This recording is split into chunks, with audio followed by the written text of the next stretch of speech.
Hello everyone, welcome to a new video.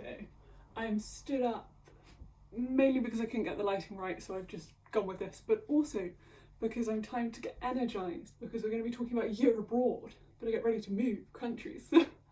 Basically, I want to chat about my year abroad today because I think it's interesting to document the process, because when you sign up for a year abroad, they don't really tell you what you're going to have to do. And also because I've been procrastinating actually doing any work on my year abroad because I have to apply for this thing. So this video is an excuse to actually get me started and do a bit of work. So basically with my course, Liberal Arts at Birmingham, it's compulsory year abroad. I have to take one, I don't have a choice.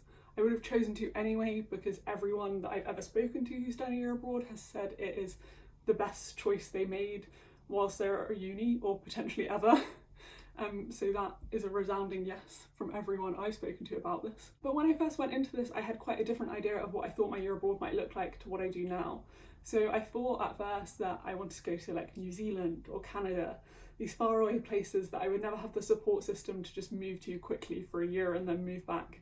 I would probably have to commit a lot more of my life if I wanted to actually go there. It's a great chance to explore these beautiful places. But as I've gone to uni, I sort of realised that the university that I enjoy is not necessarily what they are offering. I think, as far as I'm aware, both Canada and New Zealand are quite sort of collegiate, quite American, quite intense university systems.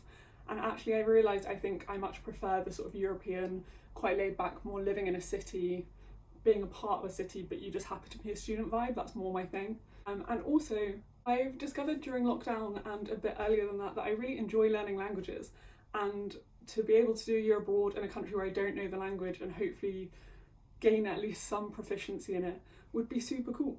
So the language I kind of have the most experience in is French, but you can't really do a year abroad in France unless your French is a bit better than mine, because they don't really teach in English. So other unis that do teach in English, I guess the Netherlands and Scandinavia, but the one I'm really interested in is Scandinavia. I've been learning Swedish on and off since I've been like 14, 15, 16 because I had a best friend who was Swedish at the time, and everything I heard about Sweden and Scandinavia from her, I loved the sound of.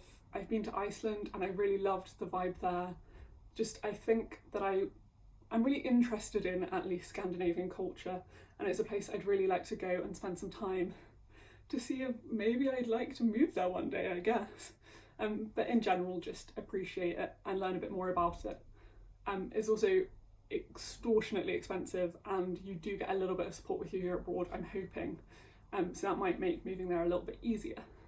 Also, as a gender studies major, like Scandinavia in general is a great choice because they tend to have gender studies departments. So the university I'm at the moment, Birmingham Uni, doesn't actually have a gender studies department. I just take modules from lots of different departments. So I think they'll probably try and encourage me to go somewhere that does have a gender studies department for my year abroad, just so that I get that really in-depth expertise. And gender studies modules and departments are quite common in Scandinavia, so that is a good sign. During lockdown, I had a browse. I started looking at year abroad places, but ultimately what I need to do is I need to pick 5 places to apply for, and I have to write, I think, about 150 words for each about why I want to apply to that uni and why they should take me. That's going to require some research, which is what I'm going to be doing today. And also a final thing is, I know that Lund Uni have a course where you can apply for a whole year where you just learn Swedish up to like academic level. So I could just go and do like a master's in Sweden if I wanted to. And I'm really interested in that course, but it's not like offered as part of an exchange program, it's a separate thing. So I need to do some emailing and try and find out if it is a possibility whether I could even potentially look at taking that course, because that would be amazing. But generally it's just going to be a bit of googling on the internet and getting excited about leaving the UK, especially after Brexit, because why would you stay here longer than you have to? So this is the website that we have to use when we're applying for year abroads or want to find out more research on them. It's incredibly clunky, but I'll show you a little bit how it works. So what you can do is you pick the country that you want to go to. So I'm going to put in Sweden, and then it brings up a map, and on the map there are like little red dots, and then it lists all the universities below that you can choose from at that place and gives you links to more information about them. So that's what I'm doing. I'm just going through Sweden, Norway, maybe Finland, and maybe the Netherlands as well if I can't find any others that I want, and having a look, seeing if they do the modules that I want, trying to find out if I can learn the language there, and hopefully I'll be able to choose 5 from that.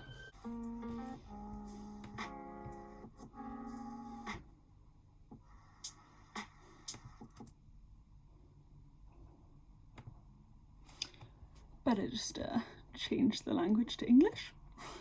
Not quite that fluent in Swedish yet.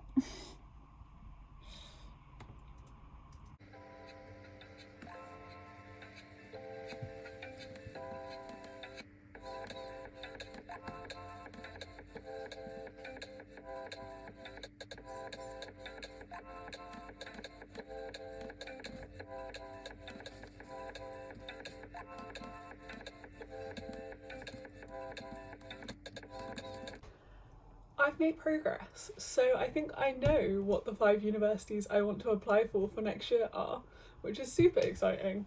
So the universities I have are Linköping, Umeå, Uppsala and Lund, which are all in Sweden.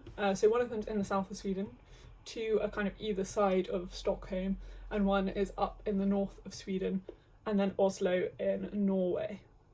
So the things that each of these courses have, they all have an element where you can learn the native language. So for most of them Swedish, for Oslo it's Norwegian, which I really want to do. And also most of them have also gender studies options, so I will be able to take gender studies modules if I want to.